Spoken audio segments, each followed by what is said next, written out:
قولوا انہوں نے کہا ادعو لنا ربک یبین لنا ما ہی، آپ ذرا دعا کیجئے، دعا سے ہے نا یہ ادعو، دعا دعا سے. اب دعا کا ایک تصور ہمارے ہاں وہی موجود ہے کہ ہاتھ بلند کریں گے تو ہی دعا آپ کی دعا مانی جائے گی، ورنہ وہ دعا نہیں مانی جائے گی. پورے قرآن کے اندر کہیں بھی دعا کے ساتھ ہاتھ بلند کرنے کا ذکر تو نہیں ہے. آپ نے سنا بھی نہیں ہوگا کہ کسی نبی نے اللہ تعالیٰ کو پکارا اور ہاتھوں کو بلند کیا ہے. یہ دعا کا تصور اللہ تعالیٰ نے قرآن میں دیا ہی نہیں ہے، یہ والا جو ہمارے پاس موجود ہے.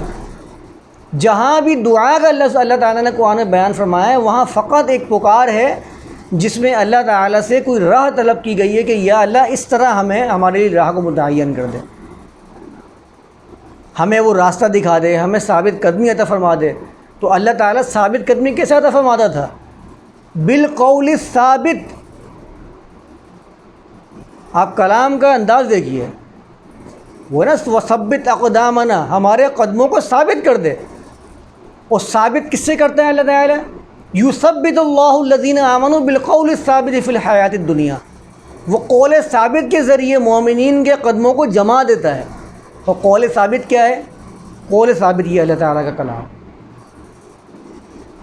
قل نزلہ روح القدس من ربک بالحق لیثبت الذین آمنوا. دیکھ لیجیے ثبوت آ گیا ثابت کا، کہ قول ثابت کیا ہے؟ ان سے کہہ دو کہ روح القدس نے اس کو تمہارے دل پہ نازل کیا ہے تاکہ اللہ تعالیٰ اس کے ذریعے مومنین کے قدموں کو جما دے. تو یہ وہ پکار ہے جس میں انسان جو ہے اللہ تعالیٰ سے رہنمائی حاصل کر رہا ہوتا ہے. یہ دعا اس کو کہتے ہیں.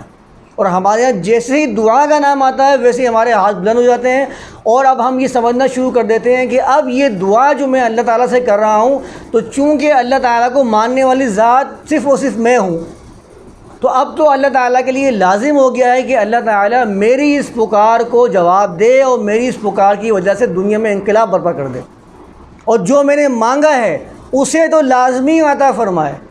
اور اگر میں نے ساتھ میں کوئی وسیلہ یا سفارش پیش کر دی ہے کہ فلاں بزرگ کے نام سے یا اس کے واسطے سے یا فلاں نبی کے واسطے سے میری دعا کو قبول فرما لے، تو اب تو اللہ تعالیٰ بھی میری دعا کو رد نہیں کر سکتا، کیونکہ اللہ تعالیٰ کو میں عاجز گمان کرنے لگ گیا. سفارش کرنے کا مطلب کیا ہوتا ہے؟ اگر آپ کسی کے آگے کسی کا نام لے کر بیان کر رہے ہیں کہ تو اس کی وجہ سے یہ کام کر دے، تو آپ مجھے بتائیے کہ آپ کیا اس کا رعب نہیں دکھا رہے اس کے اوپر؟ یعنی آپ یہ سمجھتے ہیں کہ جب میں نے اس کا نام لے کر اس کے سامنے اپنا کام پیش کیا ہے تو اب تو اس کو میرا کام کرنا پڑے گا. ہمارے معاشروں میں سفارش کا تو یہی نظریہ ہے. ہم تو سفارش کو اسی طرح جانتے ہیں. ہم جب کہتے ہیں کہ اس کے ذریعے سے تو یہ کام کرتے ہیں، اس کی وجہ سے، اس کے چہرے کو دیکھتے ہوئے، اس کی وساست سے، اس کے وسیلے سے میرا یہ کام بنا دے، تو دل کے کسی کونے میں یہ بات تو ہے کہ اللہ تعالیٰ اس ہستی کا نام سن کر، اس ذات کا نام سن کر جس کا میں نے وسیلہ پیش کیا ہے، اب تو اللہ تعالیٰ کو کرنا ہی پڑے گا. یہ اتنی بڑی غلط فہمی ہے کہ اللہ تعالیٰ کو ہم مخلوقات کے لیول پہ لے کے آ گئے ہیں، اور جس لیول کے اوپر ہم مخلوقات کے فیصلے کر رہے ہوتے ہیں، بات کر رہے ہوتے ہیں، ہم سمجھتے ہیں کہ اللہ تعالیٰ کو ہمیں ویسے ڈیل کرنا ہے جیسے کہ ہم مخلوقات کو ڈیل کرتے ہیں. اللہ فرماتا ہے لیس کمثلہ شیء، اس کے مثل کوئی چیز ہے ہی نہیں. فلا تضربوا للہ الامثال، تم اللہ کے لیے مثالیں بیان کیوں کرتے ہو؟ اللہ کی کوئی مثل ہے ہی نہیں. جب اللہ کی کوئی مثل ہی نہیں ہے تو آپ اس کی مثل رکھ کے سمجھ کیسے رہیں کہ اس کے لیے جیسے کہ میں کام کرتا ہوں اللہ تعالیٰ کے لیے بھی ایسا کام کروں گا تو کام ہو جائے گا؟ جب اس کی کوئی مثل ہی نہیں ہے تو آپ اس کی مثل بنا کیسے رہے ہیں؟ آپ کیسے یہ سوچ رہے ہیں کہ میں اللہ تعالیٰ کے سامنے کسی کا نام لوں گا اور اللہ تعالیٰ عاجز آ کے میری دعا کو قبول فرما لے گا؟ اور دعا بھی فقط زبانی کلامی، بس کرنا مجھے کچھ بھی نہیں ہے، کرنا مجھے کچھ بھی نہیں ہے، صرف میں زبانی کلامی ادا کرتا ہوں اور سمجھتا ہوں کہ اب تو دنیا کے اندر میرے علاوہ کوئی انقلاب برپا کر ہی نہیں سکتا، اور صرف اللہ تعالیٰ جو ہے وہ میری دعا کے آگے عاجز آ چکا ہے، اور وہ میرے لیے اب دنیا کے نظام بدل کے رکھ دے گا اور مجھے پوری دنیا پہ غالب کر دے گا.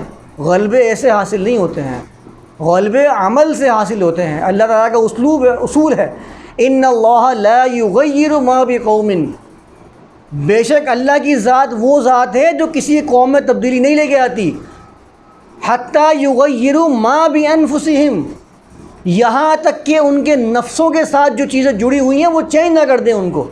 پہلے تبدیلی لے کر آؤ گے تو اللہ تعالیٰ تبدیل کرے گا، یہ اللہ کا قانون ہے۔ فقط دعاؤں سے اگر یہ سمجھ لیا جائے کہ دنیا جنت بن جائے گی یا میرے تمام مشکلات کو حل کر دیا جائے گا، یہ نہیں ہو سکتا۔ یہ قرآن کی دعا نہیں ہے۔ قرآن کی دعا یہ ہے کہ آپ اللہ تعالیٰ کو پکارتے ہیں تو اللہ تعالیٰ کی طرف سے آپ کو رہنمائی حاصل ہوتی ہے، آپ کو رہنمائی دی جاتی ہے کہ تمہیں اگر یہ کام کرنا ہے تو اس طریقے سے تمہارے دل میں یہ بات آ جائے گی کہ ٹھیک ہے اس راہ کو تم اختیار کرو تو تمہارے کام بندے چلے جائیں گے۔ یہ ہے قرآنی دعا۔ اور ہمارے یہاں فقط دعاؤں سے تقدیریں بدل رہی ہیں، ہماری دعاؤں سے کافروں پہ غلبہ حاصل ہو رہا ہے، فقط دعاؤں سے۔ ہمیں عمل کچھ نہیں کرنا کیونکہ ہمیں عمل سے ہٹا کے دعاؤں پہ لگا دیا گیا ہے۔ ان دعاؤں کے بھی بڑے پیسے ملتے ہیں، شاید آپ کو معلوم ہوگا، ان دعاؤں کے بھی بڑے پیسے ملتے ہیں۔ جس چیز کے اندر مال اپنا حصہ بنا لے تو آپ بتائیے دعا کرنے والے پیشہ ور نہیں ہو گئے؟ پھر وہ دعائیں اپنی جگہ بنا لیتی ہیں لوگوں کے دلوں کے اندر، کیونکہ اس دعا کو کرنے والا اپنا حصہ بنائے گا، لوگوں میں تو مال ملے گا نا۔ اگر وہ اپنی اہمیت اپنی دعا کو لوگوں کے دل میں گھر نہیں کرے گا تو سمجھ لیجئے کہ پھر اس کو مال میں حصہ نہیں مل سکتا۔